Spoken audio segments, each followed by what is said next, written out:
Sobat pajak, di video sebelumnya kita sudah mempraktekkan cara membuat bukti potong PPh unifikasi. Dan contoh kasus yang dibuat adalah PPh pasal 23 dan PPh final pasal 4 ayat 2. Selanjutnya yang harus dilakukan adalah melaporkan bukti potong ini pada SPT masa PPh unifikasi, yang waktunya dimulai sejak berakhir masa pajak atau tanggal 1 bulan berikutnya, hingga maksimal 20 hari sejak berakhir masa pajak atau tanggal 20 bulan berikutnya.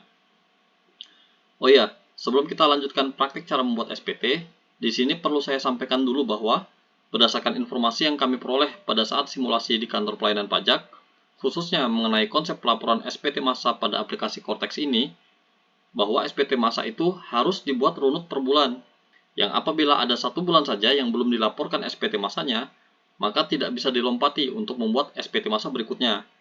Jadi misalkan, kita ada transaksi dengan pemotongan PPh pasal 23 pada bulan April. Itu kita tidak bisa membuat SPT masa unifikasinya untuk masa April tersebut kalau SPT masa Maretnya belum dilaporkan. Sehingga disarankan, walaupun misalkan dalam satu masa tidak terdapat transaksi, tetap laporkan saja SPT masanya walaupun dengan status nihil, supaya tidak menjadi kendala apabila nanti di masa tertentu ternyata terjadi transaksi yang mengharuskan pembuatan SPT. Oke, sekarang kita praktek. Langkah pertama sebelum kita membuat SPT masa PPh unifikasi adalah kita cek dulu apakah bukti potong yang sudah kita buat sebelumnya itu sudah terbit atau belum. Caranya, klik Ibu Pot, pilih bukti potong pajak unifikasi atau BPPU, lalu klik submenu telah terbit. Jika bukti potong yang dibuat sudah muncul di halaman BPPU telah terbit, maka SPT masa PPh unifikasi sudah siap dibuat. Tapi kalau belum ada bukti potongnya, maka SPT-nya pun nanti isinya kosong alias nihil. Kebetulan di sini bukti potong yang sebelumnya kita buat sudah terbit. Klik menu surat pemberitahuan di sini. Klik buat konsep SPT. Lalu pilih withholding tax. Klik lanjut. Pilih masa SPT sesuai bukti potong yang tadi kita buat. Contohnya April 2024. Klik lanjut. Pilih jenis SPT normal. Lalu klik buat konsep SPT. Draft SPT sudah berhasil terbentuk. Selanjutnya cari draft SPT yang mau dilaporkan. Kalau belum ketemu, bisa scroll ke bawah. Nah, ini SPT masa unifikasi, masa April 2024. Klik tanda pensil untuk melihat. Ini adalah halaman depan SPT masa PPh unifikasi. Nilai-nilainya merupakan pre-populated dari data-data yang diinput pada bukti potong yang telah dibuat sebelumnya. Kita cek satu persatu, dimulai dari halaman yang paling akhir. Klik lampiran 1. Halaman ini isinya daftar dokumen yang dipersamakan dengan bukti potong unifikasi. Kebetulan daftarnya memang kosong, nggak ada data.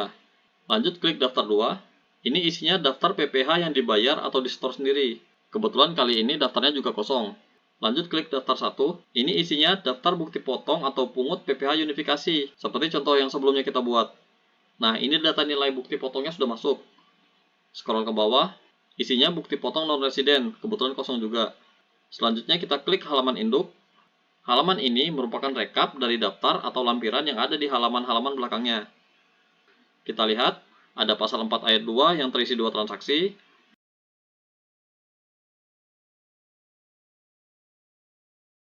Lalu pasal 23 ada 1 transaksi.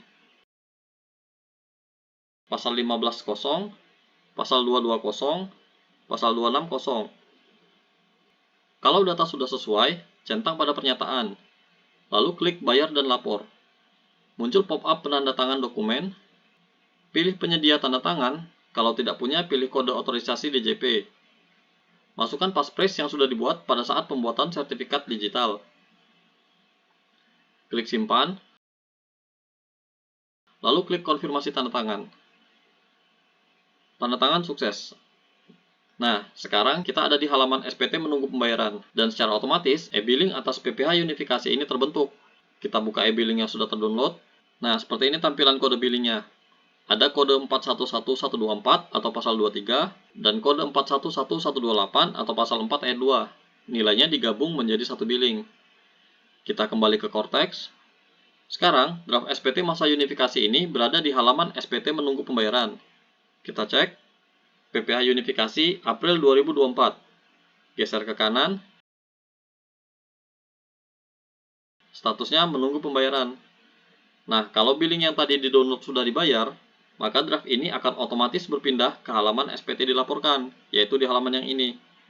Di sini kebetulan daftarnya hanya ada PPN, belum ada SPT masa PPh unifikasi, karena billingnya memang belum dibayar. Demikian tutorial cara membuat SPT masa PPh unifikasi. Terima kasih telah menonton, semoga bermanfaat.